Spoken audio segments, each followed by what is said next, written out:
Hello friends, அஸ்ஸலாமு அலைக்கும். எல்லோரும் எப்படி இருக்கீங்க? அல்ஹம்துலில்லாஹ் நான் ரொம்ப நல்லா இருக்கேன்.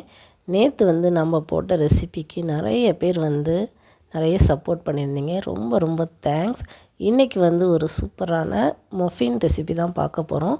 ஸோ ஒரே ஒரு முட்டை வச்சு சூப்பரான ஒரு மஃபின் ரெசிபி வாங்க பார்க்கலாம். இந்த ரெசிப்பியில் ஒரு சின்ன மிஸ்டேக் நான் பண்ணியிருப்பேன். ஸோ அதையுமே நான் உங்களுக்கு கிளியராக சொல்கிறேன். அந்த மிஸ்டேக்கை நீங்கள் பண்ணாதீங்க. ரெசிபி இன்னுமே சூப்பராக வரும். ஒரே ஒரு முட்டை வச்சு நீங்கள் ஒரு 6 கப் கேக் அளவுக்கு. ஸோ ஃபர்ஸ்ட் ஒரு ஈரமில்லாத பவுலில் நம்ம அந்த ஒரு முட்டையை உடச்சி ஊற்றி அதை நல்லா பீட் பண்ணி எடுத்துக்கணும். ஸோ நான் முட்டையை நல்லா பீட் பண்ணி எடுக்கலை. ஸோ அதனால் பார்த்திங்கன்னா கேக் எனக்கு கொஞ்சம் ஹார்டாக இருந்துச்சு. ஸோ முட்டையும் சர்க்கரையும் எந்த அளவுக்கு நீங்கள் நல்லா பீட் பண்ணி எடுக்கிறீங்களோ அந்த அளவுக்கு தான் கேக் நல்ல நமக்கு ரிசல்ட் வரும். அதனால் முட்டையும் சர்க்கரையும் நீங்கள் ஒரு பீட்டர் இல்லைன்னா கூட பரவாயில்ல, இந்த மாதிரி விஸ்கோ ஸ்பூனோ வச்சு நீங்கள் நல்லா பீட் பண்ணி எடுத்துக்கோங்க. சர்க்கரை நல்லா கரையணும். ஸோ முட்டையை பார்த்திங்கன்னா நல்லா பீட்டாகி வரணும். இப்போ அது கூடவே மைதா மாவு நான் சேர்த்துக்கிறேன். இது கூடவே பேக்கிங் பவுடர், பேக்கிங் சோடா எல்லாம் சேர்த்து எடுத்து வச்சுருக்கேன்.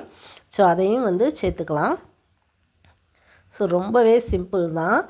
இந்த ஒரு முட்டையை வச்சு நீங்கள் ஒரு 10 மஃபின்ஸ் அளவுக்கு செய்யலாம். நான் அளவுக்கு கொஞ்சம் கப்பில் அதிகமாக சேர்த்துருக்கிறதுனால எனக்கு கேக் கொஞ்சம் பெருசாக வந்துச்சு. நீங்கள் இன்னுமே கொஞ்சம் கம்மியாக சேர்த்திங்க அப்படின்னா உங்களுக்கு 10-12 மஃபின்ஸ் செய்யலாம்.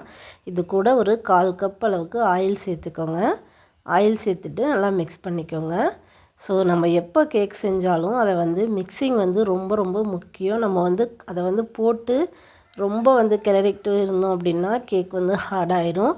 நீங்கள் ஒன்று கட் அண்ட் ஃப்ளோ மெத்தடில் இல்லை ஒரே சர்க்கிள் அந்த மாதிரி ஒரு மெத்தடில் தான் நீங்கள் கேக் நீங்கள் மிக்ஸ் பண்ணணும். அப்போ தான் கேக் ஹார்டாக வராது.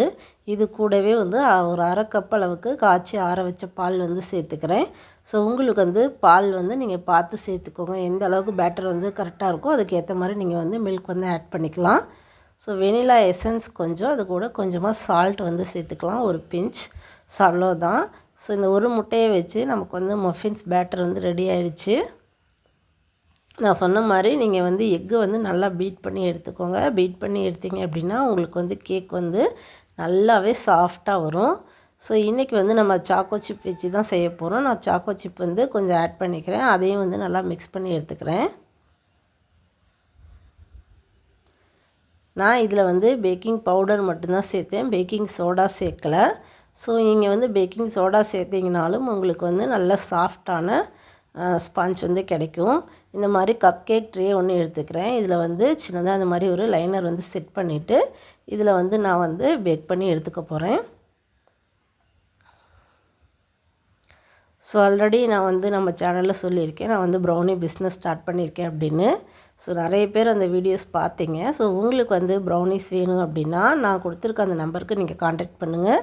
ஸோ நீங்கள் எங்கே இருந்தாலும் தமிழ்நாட்டுக்குள்ளே நீங்கள் ப்ரௌனி ஆர்டர் பண்ணிக்கலாம். இப்போ ஒரு ஆஃபருமே போயிட்டுருக்கு. ஸோ சில்ட்ரன்ஸ் டே ஸ்பெஷலாக நவம்பர் 14 வரைக்கும் நீங்கள் ப்ரௌனி 250 கிராம் ஆர்டர் பண்ணிங்க அப்படின்னா உங்களுக்கு 199 ருபீஸ்க்கு இப்போ ஆர்டர் போயிட்டுருக்கு. அதுவுமே நவம்பர் 14 வரைக்கும் தான். அதுக்கப்புறம் அந்த ஆர்டர் க்ளோஸ் ஆகிடும். ஸோ ஆஃபர் நீங்கள் யூஸ் பண்ணிக்கோங்க. ப்ரௌனி நீங்கள் சாப்பிட்டதே இல்லை, சாப்பிட்டு பார்க்கணும் அப்படின்னா கண்டிப்பாக ஒரு முறை நீங்கள் ஆர்டர் பண்ணிக்கோங்க. அதுக்கப்புறம் நீங்கள் பிடிச்சிருந்துச்சி அப்படின்னா திரும்ப கண்டிப்பாக நீங்கள் சப்போர்ட் பண்ணுங்கள். ஸோ இப்போ இந்த மஃபின்ஸ் நம்ம ரெடி பண்ணியாச்சு. மேலே கொஞ்சமாக நான் சாக்கோ சிப்ஸ் ஆட் பண்ணிக்கிறேன். ஆட் பண்ணிவிட்டு இதை ஒரு 30 நிமிஷம் மட்டும் பேக் பண்ணி எடுத்துக்க போகிறேன்.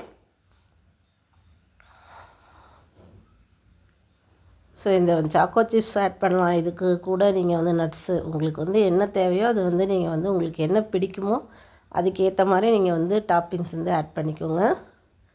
ஸோ இன்றைக்கி நம்ம செஞ்சுருக்கிறது வெண்ணிலா சாக்கோ சிப் மஃபின். ஸோ அதனால் நான் சாக்கோ சிப்ஸ் ஆட் பண்ணியிருக்கேன். உங்களுக்கு டார்க் பிடிக்கல அப்படின்னா நீங்கள் ஒயிட் கூட சேர்த்துக்கலாம். ஸோ இப்போ பாருங்கள் நல்லாவே பேக்காகி வந்துடுச்சு. கொஞ்சம் நல்லா கூல்டவுன் ஆனதுக்கப்புறம் நீங்கள் அதை ரிமூவ் பண்ணி எடுங்க. அப்போ தான் நல்லாயிருக்கும். ஸோ நேற்று நான் ஒரு கேக் ரெசிபி செஞ்சுருந்தேன். அதுக்கு கொஞ்சம் க்ரீம் மீதியாக இருந்துச்சு. ஸோ அதனால் அந்த ஒரு 2-3 கேக்குக்கு மட்டும் க்ரீம் ஃபில் பண்ணி நாங்கள் சாப்பிட்டு மீதி கேக் அப்படியே சும்மாவே சாப்பிட்டோம். ஸோ டேஸ்ட் வந்து ரொம்பவே நல்லா இருந்துச்சு. லைட்டாக இன்னும் கொஞ்சம் வந்து ஸ்பான்ச்சியாக இருந்தால் நல்லா இருந்திருக்கும். ஸோ அது ஒன்று தான் மிஸ்டேக், மற்றபடி எதுவும் இல்லை. டேஸ்ட் எல்லாம் ரொம்பவே நல்லா இருந்துச்சு. ஸோ நான் சொன்ன மாதிரி வந்து அதை மட்டும் நீங்கள் வந்து சரி பண்ணிவிட்டு இந்த ரெசிபி வந்து செஞ்சு பாருங்கள், ரொம்பவே நல்லாயிருக்கும். ஸோ நான் போடுற வீடியோ உங்களுக்கு பிடிச்சிருக்கு அப்படின்னா நம்ம சேனலுக்கு சப்போர்ட் பண்ணுங்கள், சப்ஸ்கிரைப் பண்ணிக்கோங்க. இந்த வீடியோ பிடிச்சிருக்கு அப்படின்னா ஒரு லைக் மட்டும் போட்டுருங்க. உங்களுக்கு வந்து ப்ரௌனி தேவைப்பட்டுச்சு அப்படின்னா நான் கொடுத்துருக்க கான்டாக்ட் நம்பருக்கு நீங்கள் கான்டாக்ட் பண்ணி உங்களோட ப்ரௌனியை நீங்கள் ஆர்டர் பண்ணிக்கலாம். ஸோ நம்மக்கிட்ட வந்து ஹெல்த்தி வெர்ஷன் ப்ரௌனிஸும் அவைலபிள் இருக்குதுன்னு சொல்லியிருக்கேன். ராகி, கம்பு, திணை, கருப்பு கவுனி அரிசி, கோதுமை இது எல்லாமே வந்து பயன்படுத்தி வந்து ப்ரௌனி வந்து ரெடி பண்ணி கொடுத்துட்ருக்கோம். அதுவும் இல்லாமல் வெள்ளை சக்கரை வேணாம் அப்படின்னாலும் நாட்டு சக்கரையிலையும் ரெடி பண்ணி கொடுத்துட்ருக்கோம். யூஸ் பண்ணிக்கோங்க. தேங்க்யூ.